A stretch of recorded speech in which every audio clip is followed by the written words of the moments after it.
right, guys, we're back here at pregame.tv. We're going to take a look at a big college football game for Saturday.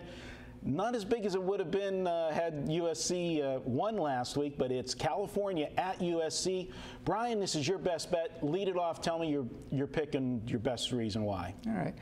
I had so much success going against a team in the Pac-10 last week with UCLA and Houston. I'm going right back and I'm going to do it again in the same price range, too. 17, hey, you fall off the horse, you crawl right back up. It's the due system. I lost last week in this situation. I'll come back again. But really, USC, I don't want any part of them. We've talked about this in the past. They come into the season. Barkley comes back to school for 3 reasons this year. Number 1, win the national championship. That's gone. I don't care anybody who says that they lost 1 game, it's early in the season. No. An SEC team is going to have 1 loss. They're going to be voted in ahead of them. Second thing was to beat Stanford. He'd never beaten Stanford. Still has not beaten Stanford. The third thing, be the #1 draft choice. Still got 1 out of 3 going. I think that's everybody says about how he wanted to beat Stanford. Let's be honest. There was a big difference in money, him going out last year or going out this year, because he was going to be possibly number 3, if he goes out last year. He's Andrew Luck's #1, maybe him and RG3, we don't know which way they go with that. But, yeah, this was a business decision on his part. Tony, what are your thoughts on this one?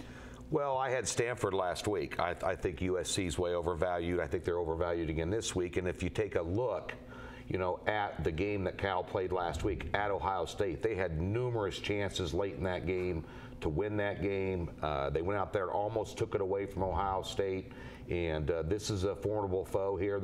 I went against them in the first week when they played Nevada. I think Nevada, that was just the way Nevada's set up gives them trouble. But I'm not sold on Lane Kiffin as a head coach. I'm not sold that Monty Kiffin's got the magic that he used to as a defensive coordinator. And this is a heck of a lot of points for a rivalry. Well, Bryan, go ahead and kick it to your second thought, and then I'm going to play devil's advocate. All right, we talked about this a little bit early in the week, so I figured we're going to be butting heads on a few games today. Right. But you take a look at Jeff Tedford. He gets a bad rep at Cal. They're 9-2 with him as the coach as a double-digit underdog. You take a look at USC. They played 3 games this year. They did not cover by 5, 11.5, and 16.5 points. They were just an overrated team coming into the season. We see this all the time. Look at Arkansas. I mean, you have to make adjustments, and I made a bigger adjustment with them than just about any of the teams out of the major conferences besides Arkansas. Well, I have a theory, and this is going to bode for you, and then after that I'm done helping you out because I'm going to talk up the other side. Southern Cal losing last week, national championship. I mean, this is a team that came into the season legitimately thought they could win the national championship. For all intents and purposes, I think that's gone. I don't care even if they run the table, because the Pac-12 is not viewed as a dominant conference. If they line up and have 1 loss with anybody from the SEC, they're not going to get in for the national championship game. So this falls under my dream crusher scenario. Once a team has their bubble burst, what their goal was, how do they react that next week? So that bodes for you. They could be flat this week. Now, from a statistical point, and if you want to do nuts and bolts in this game, the reason Stanford gives Southern Cal so much trouble is when Jim Harbaugh was there, he set up a system where, and we're seeing what he's doing with the 49ers now, hard-nosed football. They play physical brand of football on both sides of the ball, offensively and defensively. Southern Cal wants no part of that. They don't match up well when somebody's ready to smack them in the face. California doesn't present that type of defense and offense to pound with them. I got to also say California, they played a great game last week, but those kids got to be a little bit deflated. They went into the shoe, and almost beat Ohio State. They were right there.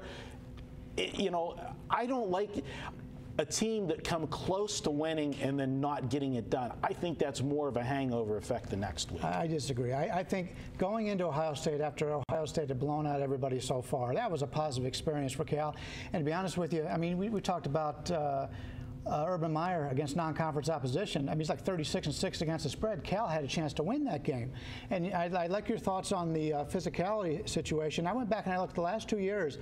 Teams, after they play Stanford, are only 6-12 against the spread in the Pac-10, Pac-12, Pac-10, Pac-12, whatever. Next year it'll be to 13, but who knows? But it's a situation where teams coming off of Stanford, we've talked about this in the past with the Steelers, and we may see with the 49ers. Tony, Well, you're using the deflated angle with Cal. USC is equally deflated, if not more. Oh, which sometimes the next week, also in my experiences doing this 21 years, leads to a sloppy game the next time around. And maybe not everybody up to 100%, which may be a little lower scoring than people would think, which bodes well if you're taking big points, like with Cal in this game. All right, we've talked it out. It's your best bet. Give us your final thought and official pick. All right.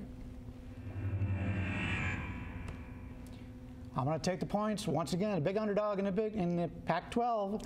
I'm going to take Cal this week. Basically, it's a play against USC, although I did like the way Cal played at Ohio State. That was a gutsy performance. USC's down this year. I don't think anybody's seen it yet. I had to drop them majorly in my power ratings. I took them at 17 at the win, 16.5. I'll gladly take them here.